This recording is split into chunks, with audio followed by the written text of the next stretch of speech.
I feel very privileged to be able to speak here. I'm not a security researcher. I'm working at the University of Technology in Vienna. Most of the thing I'm doing is I'm working on user interface design, game design, experience design, stuff like that. And I'm giving a first semester course that introduces people to all kinds of aspects of technology in respect to society, like copyright and privacy, security, and stuff like that. And doing that, I stumbled over that eVoting thing, and I looked at it through the eyes of an interface designer and experience designer and technology designer, and also as a computer scientist, which is my background. And I found a number of aspects that were quite interesting and that I didn't find discussed widely. So there's the subtitle of various aspects of a quite complicated discussion, because I think that what happened in the last couple of years in the field of eVoting has complicated the discussion considerably.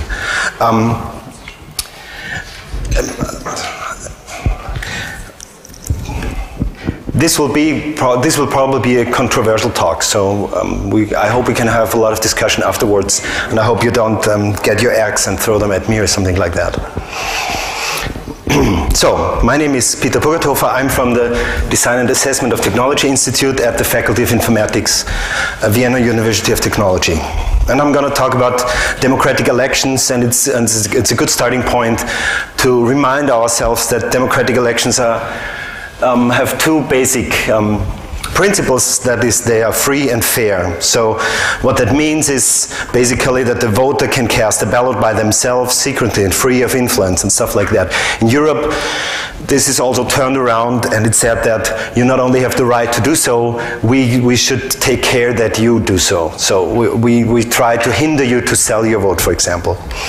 The voter should be free of leverage in active voting as well as in passive voting rights, the same number of equally weighted votes for each voter, and the transparency of the election day procedures, e.g. the setup and the counting and stuff like that. So this is what is packed into the free and fair properties of democratic elections. Also, it's interesting to see democratic elections as a single point of failure in a democracy. So it's the subsystem of democracy.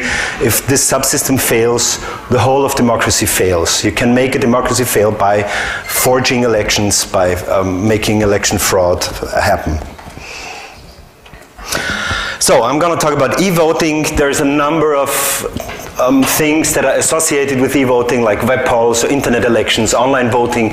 The people in Estonia do that. They're really brave.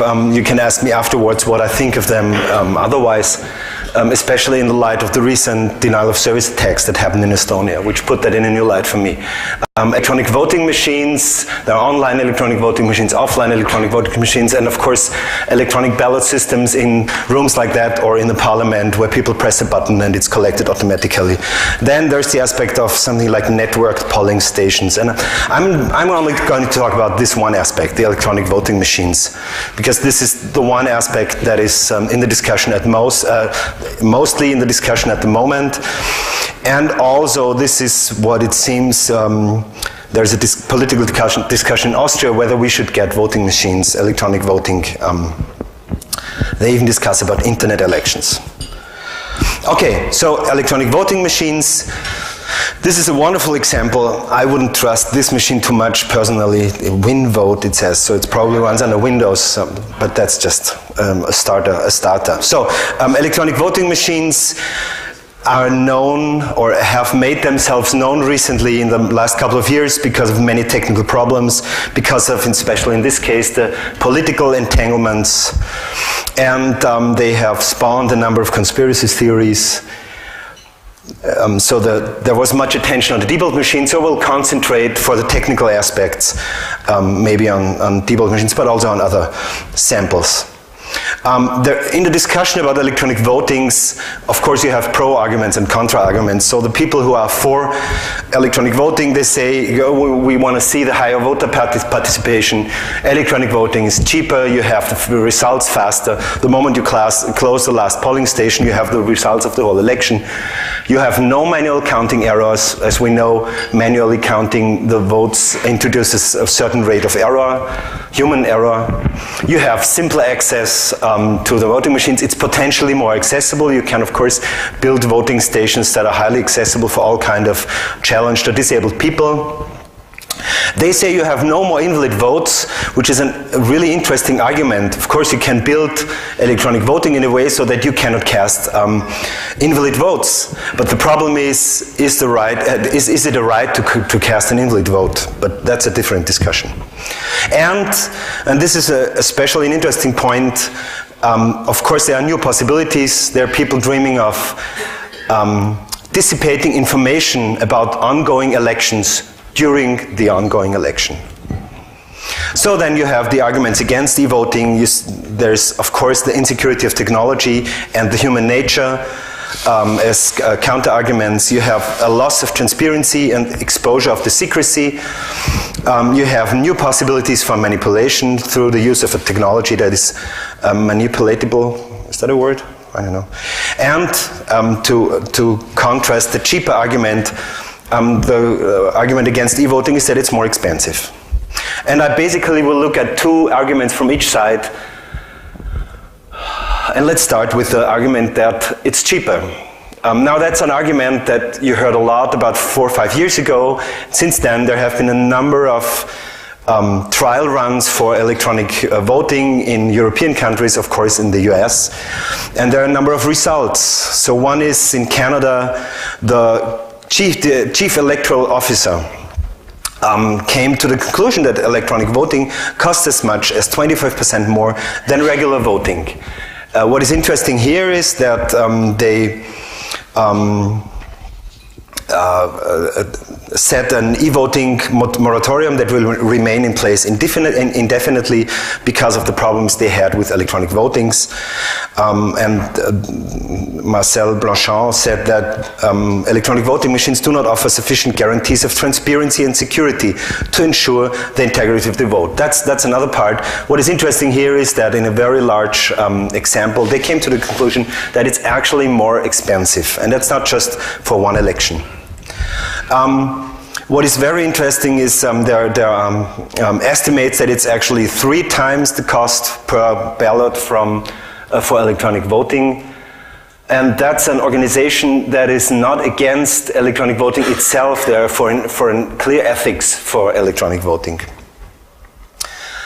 But there is another aspect of being cheaper or more expensive, and that is what happened in the Netherlands recently. Following a report from an independent fact-finding commission on the reform of the election procedures, the Dutch government has decided to rework the regulation on which the license for a special kind of voting machines, the NEDAP working machine, was based. As an immediate measure, the license was revoked. 8,290 machines bought cannot be used anymore. So this is money that flew out the window and is not going to come back anymore. So there is an aspect in e-voting that makes it very expensive right now, and that is we don't have the infrastructure, we have to set it up, and there's a lot of error to happen. There's a lot of things that we're going to throw away again until we find a way to do it, if there is one. So let's look at another aspect, the insecurity of technology. Of course, this is probably the most interesting aspect here, but it's also the aspect which I'm most reluctant to discuss because you have way more idea about what I'm talking here. Okay, so the debug machines are, for example, have been banned in California because the security was so bad. And one of the reasons why the security was so bad is because you can open them with a hotel minibar key. So that's, Boing Boing posted this, can be opened with a hotel minibar key. And actually, you can see that. You go to the Debug webpage and you find the AccuVote TS and the keys with which you can open them. And the funny thing is, on this website, you can actually see the profile of the key. So you can use that to duplicate that key. And you can buy the uncut key. Now, today it looks like that. They changed that. And you can buy the uncut key from like office furniture supply stores and stuff like that. So you have the key to open the machine. Now the question is, if you open the machine, the hardware, does this is this a security risk? As you probably know, the source code for these particular machines leaked into the internet, which is a very interesting fact. And it was analyzed by A.V. Rubin and his students and a couple of other people. And they showed that this voting system is far below even the most minimal security standards applicable in other contexts, like for e.g. gambling. So they found, for example, a line like that. Define des key, des and the key. And the interesting thing is not only that the key is defined in the source code, which is of course a fallacy, but also that they use des, DES. And DES is cracked, I don't know, 10 years now, and this is younger. So this is really ridiculous what is happening here. That's a voting machine. That's a machine for a process that is a single point of failure in our democracy, and they do stuff like that. But more. They didn't even use that key to password protect anything. So they hadn't password protected the vote database file or secured the audit log. So anyone with access during an election could change votes and alter the logs to erase the evidence. So this machine provided the possibility to fix the election and erase all traces on the way. So afterwards, you have a fixed election and no way to prove that anything went wrong. So we could imagine building something like that, a vote stealing control panel on the machine, and when nobody looks, we call it up and we fix the election up front. So we will have 90% votes for, no, that's votes so far, and we can just set the slider to the number of votes anyone should have. And the interesting thing is, this is not a fictional thing. This actually was done by a couple of people. Ed Felton and his colleagues built this software, and you can look it up in a movie.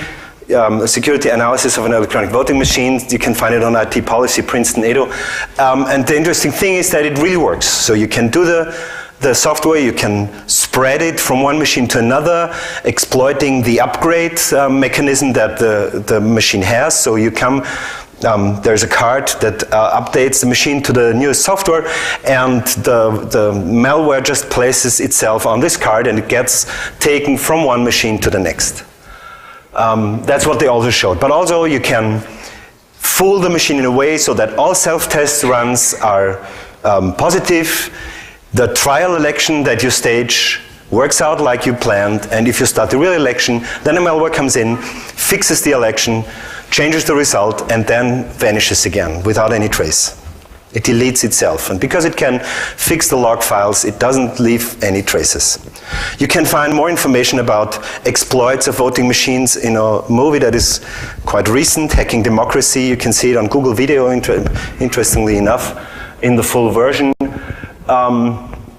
where they show how to fix one of these scanner systems, where you actually fill out a paper ballot and you scan it with a machine, and the results are fixed. We have another example in Europe, the NetApp machine. This is the NetApp machine. Not all people in the Netherlands dress like the cowboy over there. The NetApp machine was infamous for a number of hacks that were done with it. Hackers said they could play chess on it, and the company maintained that it was a special purpose machine, that you couldn't do anything other than use it as a voting machine. It's not a general purpose computer, it's a special purpose machine. Everything is fixed in there, you cannot change the software. So the Jan Grönendahl, the head of the company of NetApp, said, I would like to witness a proof for the assertion that it's possible to play chess with our voting machines. And this is what they did. They showed him how to play chess on the voting machines. They still have one. They bought it from a community where they didn't want to use it anymore because it was insecure.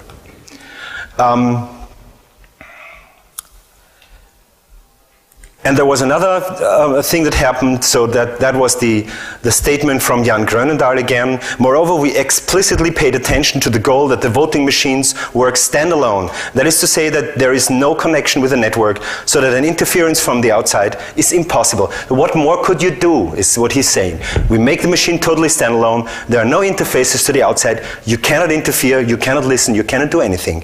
Hackers don't stand a chance. That's an interesting sentence, because I believe that you should never say that. That's a pure provocation. So that's what they did. Let's just look at the movie. It doesn't need any sound. They have their NetApp machine, which also can play chess. At that time, 90% of all votes in the Netherlands were cast on that machines. You press the button and you press the vote button. And of course it leaks something. It leaks a radio signal that you can receive with a scanner. And if you evaluate it properly, you can write a little piece of software that shows you what is being voted at the moment. Out the window goes the secrecy of the ballot.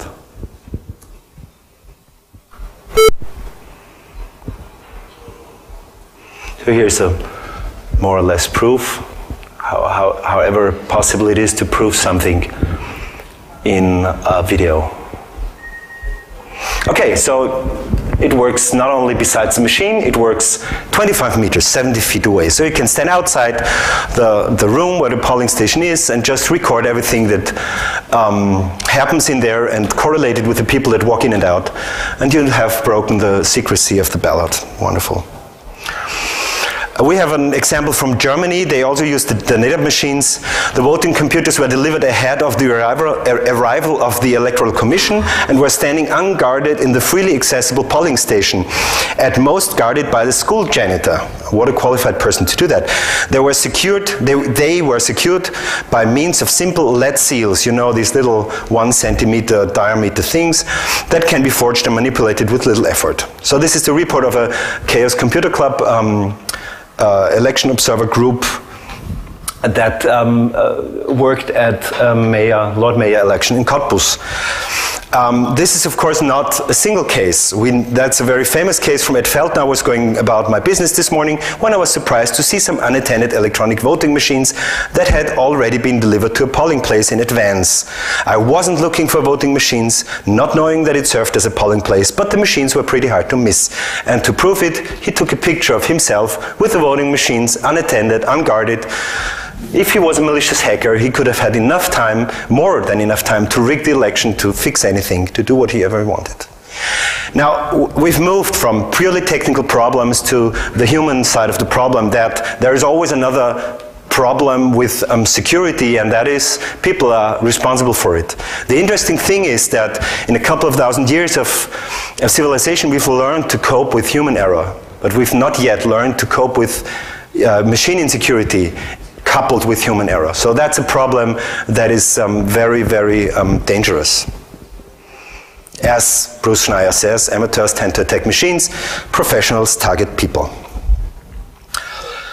Okay, a third point is that they promise more accessibility and simpler access, meaning that point came up after the 2000 election in the problems in Florida with the butterfly ballot and stuff like that. That the paper ballot system is, while we've used it for a couple of 100 years probably, still prone to error, and that you can build ballots in a way that influence the people who vote.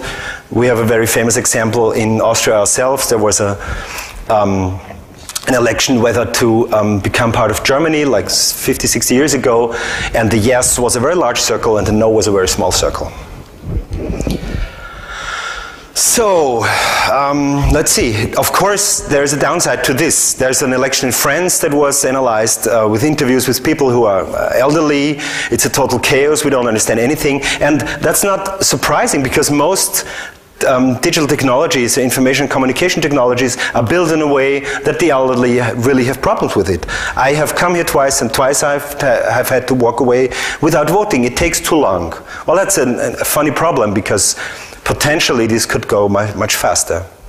Amid big queues in general to vote, people using the electronic machines were forced to wait up to 2 hours to cast ballots. So, but even more. Researchers at a French university said that trials of 2 of the 3 machines used in France showed that 4 people out of every 7 aged over 65 could not get their votes recorded. So of course, this is again a problem that we could potentially fix. We could build machines that make it very easy to vote. In response to this, or seemingly in response to this, an Austrian newspaper titled, I'm going to subtitle that for you, "Humans, not Machines, are the problem with eVoting." That's very interesting, because it says there in the little print that against all that is said, electronic voting systems have worked well during the US election. The skepsis still prevails. And this is also reflected in the retiree who says, I just don't trust these machines. And that's a very interesting point, because why do we have to speak of these machines in terms of trust? Why do we have to trust the machines? And that's the fourth point, the loss of transparency and the exposure of the secrecy. Some people trust voting machines or electronic voting. So Dieter Otten, an internet voting expert from Osnabrück, says, in my opinion, the residual risk for manipulation are less than the risks of atomic energy. And what he's talking about, of course, is the crypto system that is in use. We can build pretty good crypto systems by now. We can make them open. We can use standard cryptography, and it's pretty safe. We can build voting systems, and we know that for quite some time now how to use cryptography in voting systems so that it's tamper safe, as long as it's a closed system. But unfortunately, it's not. So let's just take a step to the side and look out at how traditional voting works. So step one, the ballot boxes are set up, which means they're checked that they are empty, and then they are sealed. Then people come in, cast their vote, fill out the ballot, and they do it in secrecy. Not even the dog may come in. And then they put it into the voting box, they drop it. At some time, the polling station closes, the boxes are opened. Ideally, a lot of people are there to witness this, and the votes are counted. And when the votes are counted, somebody calls in the central offices and tells them the results of this polling station. They're collected there, added, and stuff like that. So that's basically how voting works with paper. And the interesting thing here is that this process can be watched by human in every step but one. We have to black that one out because this one is secret, and that's by definition secret. So let's just take a fictitious organization, the Union of Paranoid Secretaries, or Paranoid till girls, or cash operators, something like that. And they just don't believe that the votes will be clean, that they think there will be manipulation, votes will be fixed and stuff like that. So what can they do? We have a lot of supermarket cashiers. So the Union of the Paranoid Supermarket Cashiers, they just organize themselves, and each of them goes to one of the polling stations. Goes there in the morning during the setup of the box, and they can be there. It's not allowed in some countries, and it's allowed in some other countries. It should be allowed because it's one part of transparency, because it's possible that everybody watches the setting up of the voting box so that they can make sure that it's not tampered. They can sit there in the polling station all the time. That's even allowed in Austria. They can sit in the corner and watch over the election process that nothing happens that compromises the security of the election. They can stay there when the station closes. Well, not in Austria, but in other countries. In Germany, this is allowed. They can stay there and witness the counting of the votes, the opening of the boxes and the counting of the votes. And if they do that, if this Union of Paranoid Supermarket Cashiers organizes well and each one goes to polling station, then they can call each other in the afternoon and say, at my polling station, nothing that was suspicious happened. Everything is in order. Then the next day they can look at a newspaper where all the results are listed, and if it's a good newspaper, it lists all the polling stations. They can see if the result of the counting they witnessed is the same as that is taken into the whole result. That's a very interesting feature of this process. It's totally transparent for absolute newbies. Now let's look at electronic voting machines. Normally it works like that. Before the election, the voting machines are verified and stored somewhere. That's just outside the election day. And hopefully they are guarded well so that once they're verified, nobody gets to tamper with them. The voting machines are activated on voting day, and a self-test is run, and probably some kind of test election to see whether they work well. Then the voter interacts with the machine to cast their vote, I'm sorry. This self-test, that's very interesting. Normally these self-tests are really something. So you see the hardware and the software version, you see two checksums of the software, and they can be compared to the values on the ID plate on the side of the machine, and that's most of what the security test there does. At some point, the polling station closes and the election supervisor transmits the results to central offices. The problem here is that while you can sit there and watch, you can do nothing as the member of the Union of Paranoid Supermarket Cashiers to verify that this was okay, because the process of accumulating of the votes and transmission to the central is not transparent at all. It may be transparent to some of the people here. It could be transparent to a lot more of technically versed people. Like, you could do it open source. You could build all kind of stop guards to prevent some kind of last-minute tampering, so that the software that was open source is really on the machine, stuff like that. But still, only we could verify that. The Union of Paranoid Supermarket Cashiers couldn't. So, compared to this one, and you see there's a problem. And the problem is that eVoting is a black box system, where the mechanism for recording and tabulating the vote are hidden from the voter. And not only from the voter, it's hidden from anybody who wants to watch. This makes public scrutiny impossible and leaves statutory elections open to error and fraud.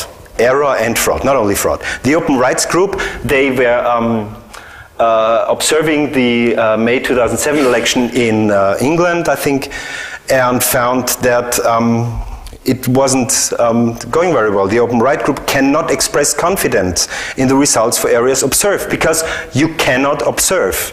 You can just sit there and see how probably a little counter goes upwards on the voting machines, but you have no way of seeing that nothing was tampered with the votes here. You can believe it, you can trust it. Ah, there's the trust again. We have to trust these machines. And that's an interesting question. Do we have reason to trust these machines? Now, there's a very interesting point that was made in a discussion on Slashdot. I know that discussions on Slashdot often have things that are not very sensible, but this was an interesting point. The important thing isn't the voting software, it's an effective voting procedure, said Jensen Selden. He isn't here per accident, no. So the voting procedure that we use now, the paper ballot, relies on the fact that I, or anybody, the member of the Union of Paranoid Supermarket Cashiers, can audit the integrity of every step. More, it relies on the fact that everybody can audit the integrity of the step. Because we can do that, we don't have to do it. So because it's possible to audit every step, because there's nothing that is impossible to audit, because there's nothing that is, due to the way it happens, intransparent, we don't have to do it, because everybody could go and do it. And if there's some doubt arising that there's fixing an election, then probably we all would go and do it. The result of the fact that with the votes, the presidential votes in the US in 2004, this wasn't the case. The electronic voting machines in a couple of states were really dubious. We now have rumors. We have rumors that this election was staged, that there was manipulation in this election, and that the person who is now president is really not the winner of this election. And these rumors don't go away. You can't make them go away, because there's no proof that it was otherwise. You have to. This is really serious. The president of the International Federation of Processing, the International Federation of Information Processing, the IFIP, the president of the IFIP says that this election was rigged. He believes the election was rigged. So this is really serious. The president of one of the professional organizations of our business doesn't believe that the election in the US were carried out properly. And you can find a number of URLs to websites that explicitly show, demonstrate, prove, whatever, how the election was rigged in the slides, on the notes in the slides. Just to show how hard it is to disprove that. So, what is an effective voting procedure? An effective voting procedure makes fraud as hard as possible. And it allows the voter to go into, Steve Gibson uses that recently very often, TNO mode, the trust no one mode. So, if I trust no one, I want to verify everything by myself, so I go there and I want to look at everything. Electronic voting machines don't allow a trust no one mode. It allows me to verify that somebody else finds that this is okay, but I can't do it. So, just a couple of words on fraud. there are in e-voting or in voting in general, there are two very distinct types of fraud. You have retail fraud and wholesale fraud. Retail fraud means you have to manipulate every vote, or you have to manipulate on the level of the individual vote in order to rig the election. Wholesale fraud means there is a way to manipulate the voting system or the system of transmission of the numbers or whatever, so that you don't have to manipulate every vote. You can just let the people vote whatever they want, and afterwards you can change it. The paper voting system we have with transparency in place, with the possibility to watch it, is relatively proof against wholesale fraud. And the only way to tamper there is retail fraud. Of course you can go and the people who count the votes count them wrong and place individual votes on the wrong stack of votes in front of them. But you need, and that's one of the properties of these two types of fraud, you need a lot of people for retail fraud. You need ideally only one person for wholesale fraud. If there is a successful way to wholesale fraud an election, then it's done by one person, because the less person do it, the less people you have that know about it, and the less risk you have of being exposed. And that's the point, of course, e-voting opens or reopens the door that we closed with our voting procedures years ago. Reopens the door, or decades ago, opens the door for wholesale fraud. Of course you can rig an election on a systematic level once you have machines that are not transparent. And that has been shown. Okay, so in my opinion, this loss of transparency and the loss of the possibility to witness and verify the vote by just going there is enough to just say, let's forget about e-voting for the moment. Probably we find something in 10 or 20 years that changes this. But at the moment, probably in 50 years, we're a different society, and everybody speaks C native or some language, and we can all verify stuff that's happening. We can watch code in execution, stuff like that. Then we can go back and look at that. But at the moment, I think we should just forget it. So for me, or probably I say it that way. We are a relatively old democracy. There are younger democracies than us. Austria, Europe in general, has democracies that are quite old compared to the rest of the world. There are older ones, like our neighboring Switzerland. But the point is that we have forgot why we learned to trust the election process. It is because the officials, in regard to transparency, have what in German there's unfortunately no useful translation of this term, have a Bringschuld in respect to transparency. It's their job to make the voting process transparent. It's not our job to find a way to look into the voting process or to have some way to verify the result afterwards. It's their job to make the voting process as transparent as possible, so that there cannot be any manipulation.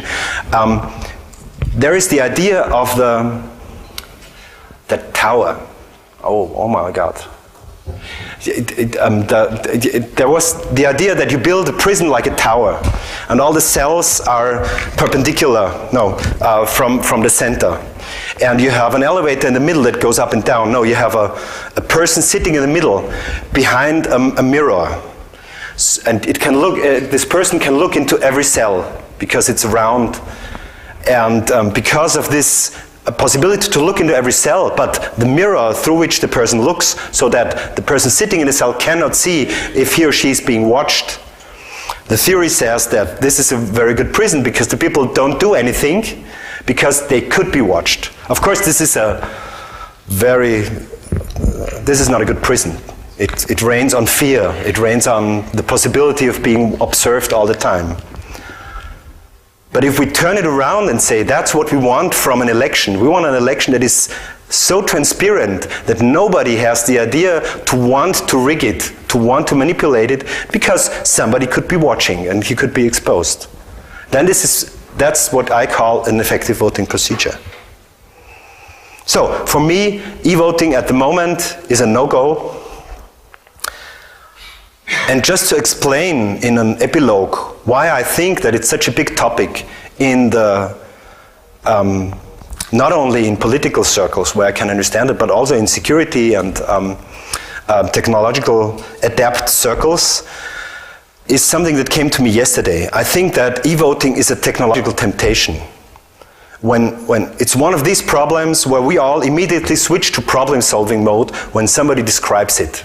You say, okay, we have the problem, we want to use machines in an election, but machines are easily tampered with, so what could we do? And all of us easily switch into a problem-solving mode where we say, oh, okay, that's cryptography, and we can use double-blind signatures, blah, blah, stuff like that. And forgetting that probably the question was wrong. So the technological problems of secrecy and security in eVoting are hard to solve and challenge every respectable nerd, including me. But my main concern is, did we ask the right question? Is the problem setting right? Do we solve the right problem, or do we have to reframe the problem? And I think that is the core question. How could we TNO, how could we trust no one, the voting process? And I think that there is place for technology in doing that. We can find ways of introducing technology into the voting process in order to make it trust no one proof. But eVoting, in the way it is done now, is not the way. So it's just a technical temptation, but it's a very dangerous one. And with this, I thank you for your attention, and I hope you don't kill me now.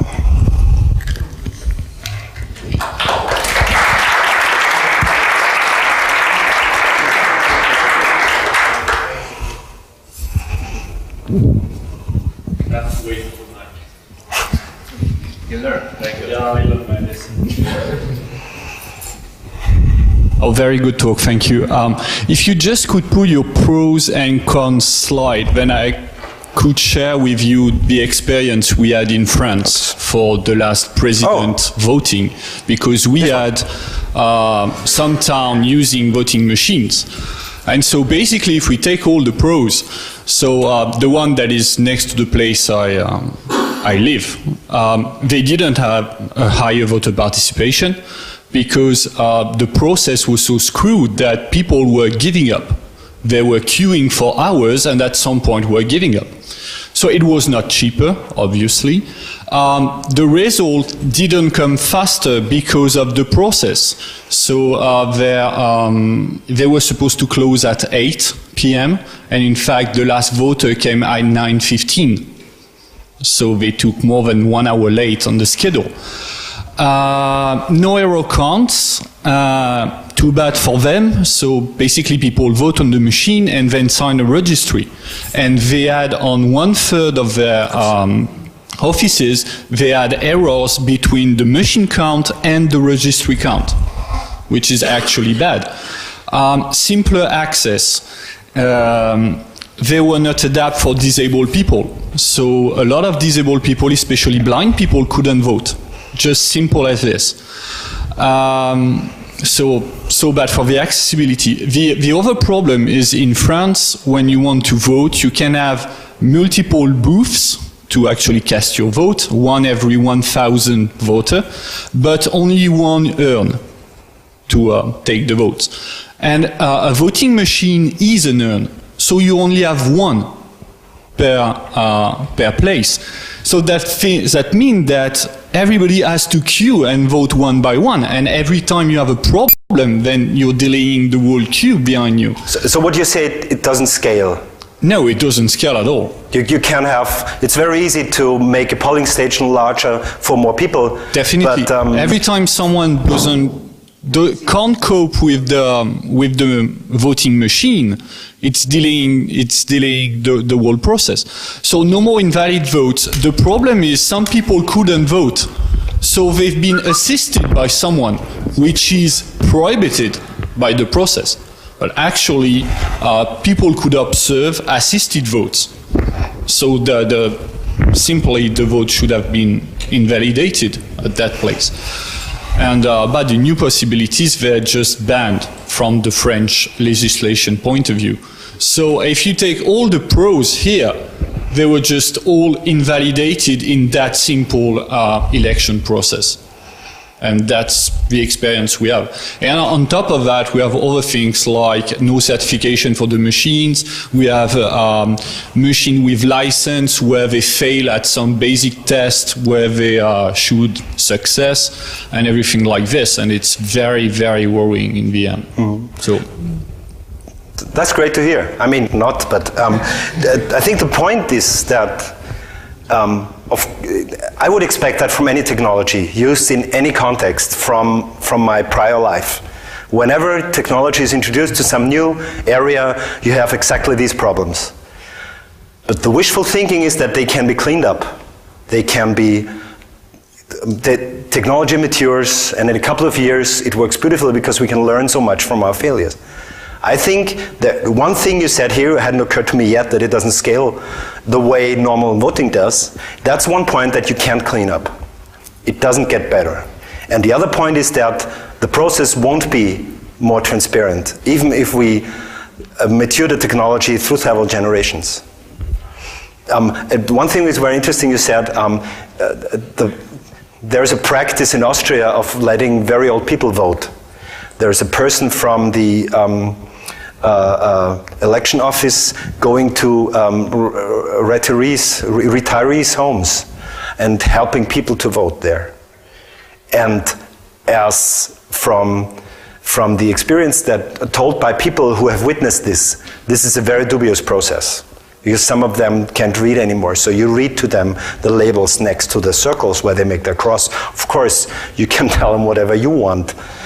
So you can anticipate what they vote, and you have the vote made there. No, sorry, that's the one you want to vote, and stuff like that. So that's another point where I think that technology, in a way, could help us let people cast their own votes in the spectrum of possibilities. Okay, paper ballots are quite unusable for people that can't see.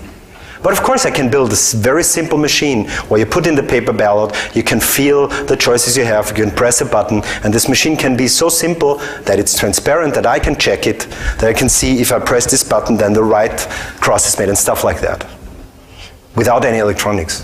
Yeah, but for me there's another question. It's like, voting is a right for everyone, but at the same time it's a duty. I mean, for the democracy to work, we have to vote.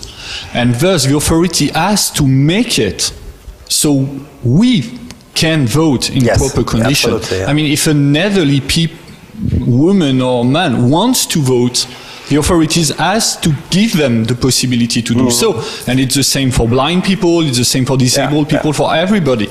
So if the accessibility is not there, then the state is not fulfilling its duty to make people vote. And then do it properly is even another question behind this. So what you're saying is more or less that there's a monopoly, and with e-voting it gets abused.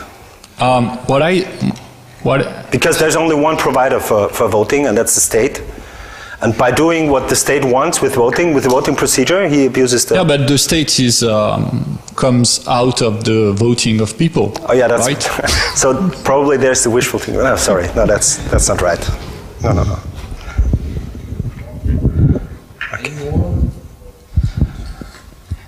I'm from the Netherlands, and the plan there is to have some sort of paper trail coming from the voting machine, so people can check up on their electronically registered vote. I was wondering, what are your ideas on that point? Okay, that's one thing that I actually thought that somebody would ask. So that's for me, you remember this picture with all the things written in about the voting process. So you have the process that is transparent.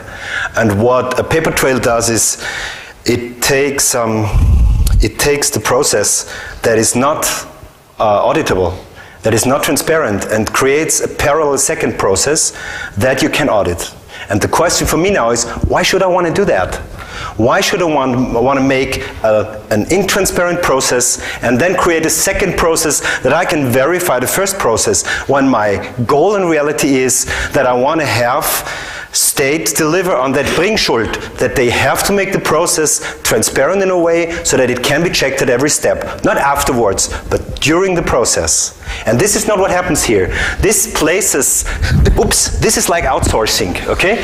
You outsource the security and the integrity of the election to the people. You say, okay, let's see if you catch us. That's what happens here. There are other arguments against paper trails, like there's you have the problem of secrecy. Okay, so the first person votes, leaves the voting booth, and you go in and check the paper trail, and you know what that person voted. If you can do that after every person, so that there are other arguments, and they have been discussed very long without real results. But I think that the paper trail is really, it poses for me the question why we really want to do e-voting. If we have to find ways to make it verifiable in the exact way that it was before, then why do we do it at all? Just because we want to have the results faster? And this is really a non-reason. There are people much more into this than I and smarter than I who said that the voting has to happen manually on the evening of the election. And this doesn't happen with a paper trail. In the paper trail it happens when somebody comes along and says, okay, I don't believe you. Then it will be counted, and what if we find a discrepancy here? But that's not the point. The point is, okay, I already made my point.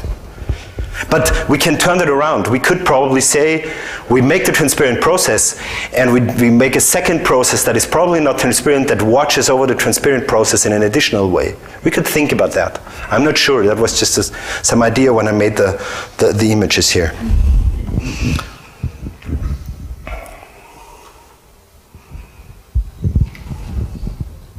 I just wanted to add something that doesn't have to do with technology but with politics. The argument, as you mentioned, is always we need e-voting because then more people do vote. But I think people don't vote because of the politicians and because of the politics they're doing, because they think it doesn't make any sense to vote at all. Well, of course, there's a German word. I don't even find the German word. This is an argument that tries to lure us away from the real problem, as you say. It's a problem of political culture.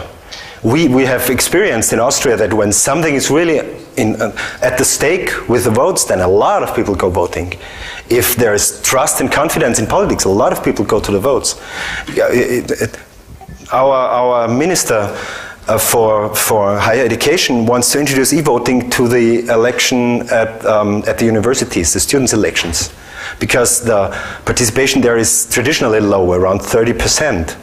And the argument is exactly that we have a higher participation. But the point is that in the recent, I don't know, 30 years, the possibilities to participate, to really participate in the university politically for the students have been, have decayed, have just been taken away piece by piece. Nobody wants to go voting because they don't have anything to say anymore. You vote some people and they can't influence anything. They can't participate. Why would I want to vote them? So turn that around, make a different political culture, and people will go voting again. I have more questions. Sorry, yeah. One sentence.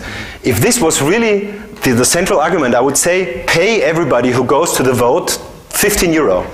You will have it's much cheaper than e-voting, and you will have an incredible participation. Really? No, that's not cynic. That's very real. You have my vote for this. Okay, sorry, I interrupted you. No problem. I have more question for the audience, because supposedly it's full of IT security experts. Does anybody of you believe that an electronic voting can work at all? And I'd like to hear why. From what point of view? From whatever point of view you would like to take on this. I mean, because I think it's generally unfeasible as long as you want to have a free and fair election as defined in the initial I like talk. Okay, there's people. Yes, absolutely. Yeah, well, you put up your hand first, but that's how you used to. There you go. Well, when I look at the voting process, I see that normal, regular, physical voting has its problems too. Yes. I mean, we see votes being fixed in democracies. I'm not speaking about third world or Africa. We see voting booths that are faked, manipulated, identifications that are manipulated. So nothing is really foolproof. And we have to accept that in any technical mechanism that we will adopt for voting, either physical voting, real-life voting, or electronic voting, we will have problems, okay? What we have to do is we have to keep it marginal problems, marginal errors, okay? We have to manage the margin of error. We can't expect to have a foolproof technology or a foolproof technique or foolproof procedure for anything. Now, I believe that eventually we will come to the point in which we will have what we call trusted computing, in which we will be able to verify that the mechanism has not been tampered with, that the identification can be verified in a high, with a low margin of error, and eventually we will find ourselves. I'm not speaking about, you know, all kinds of science fiction writers who have conjured universes in which being corporeal is not the only way of being a human or being eligible to vote, okay? So we will have a different society in 50 years or so, and I believe that electronic voting will be part of that society. So it's all about believing. Absolutely. I think that one thing that I haven't touched upon, and that's a very interesting point, is that of course you can build a voting system where the voter can, after the election, verify that his own vote was respected correctly. And I think that's wrong. I think that's from the principle of elections wrong. You cast your vote and it's gone. What if I'm an idiot? I go voting and I forget what I vote, or I deliberately forget what I vote, and I'm a troublemaker. So I want to prove my vote. I'll get there and say, no, I didn't vote that. And let's say 50,000 people do that. We can forget about elections that way. So it makes sense to let go of the ballot and have a system that you can trust that it's perfectly respected. And the only way to ensure that it's transparency. I'm a little bit with you in saying that we could come to a stage where we can find technological processes with different technologies that are actually verifiable for everyone. And then I'm with you. But I don't see that coming. Deep in me, I don't believe in it, but it could be. I was wrong before. Well, I'm not saying that it's something that will happen soon, but yes.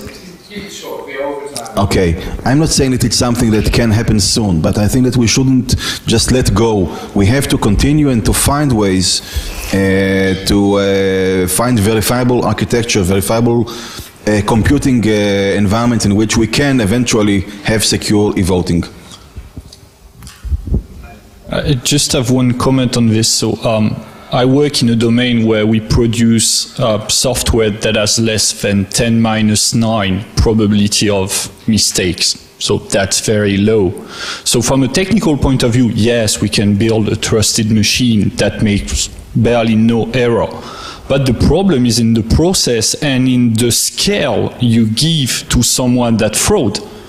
Meaning that the paper ballot is, screwing up a paper ballot from the process point of view is very, very hard. What happens in Africa is they prevent people from voting, so people don't get voted, or they put a gun on their family and tell them, if my candidate is not winning, then your child are dying. And that's not in the process of voting, that's before or after we burn all the thing and we say, blah, we count. So for me, it's that scale that frightens me. Like said, one guy can fool everything. And I think that's not acceptable. So it's not a technical question to me. Well, while you carry the microphone to him, I think he really has a right to say something. Yes, well, there's 1, 2, 3 hands that are seen. Please make it short in a way, okay? So, if you can. Tons of things I could say about this. I try to keep it short. First, your statement was, well, there are problems with the current paper system as well. Of course, yeah. There is no system that's totally foolproof. That's not what we're talking about here.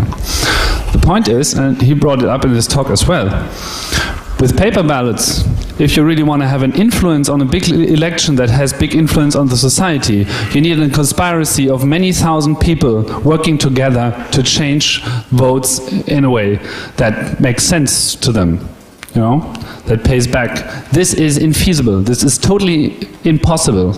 You can't do that. You can't start a conspiracy with 50,000 people changing a vote. With electronic systems, regardless how trusted or super cool they are, what kind of chips you put into it, it's all quantum mechanics, and we have absolutely no way of seeing, and that's the point here, seeing what it does. And on the other hand, you only need probably one programmer that cooperates with you on changing the system, and you have the whole election fixed with one person. So let's say we are voting the next president in France. What is it worth? I would say France, you know, is probably at least 100 billion euros worth. So if you are the president, there are ways to spread money around. That's the amount of money you can spend. You take 1% of it and put it onto the programmer. If he doesn't program, if he doesn't cooperate, I don't know, you kill his kids or whatever. And pressure is being done in power systems. And then it's gone. So within electronic voting, you're endangering the whole concept. If you have electronic voting in a democracy, you can just stop being a democracy. That's the point. It's not something we have to think about how we can do it, probably then it might work. It's just the end. That's my opinion. So that's all I want to say. Okay. There was two more, and the break is... Please keep it short. Thank you. I think we should just put one question of common sense. Do we need to change a process with known problems to a process with unknown problems? It's a great question, yes. That's very nicely short. No more? Okay. Unfortunately, well, it's getting interesting. I hope we continue this either tonight or tomorrow at the Meta Lab or at the Robo Exotica. I would like to thank Peter Purgathofer for this very nice talk. Thank you.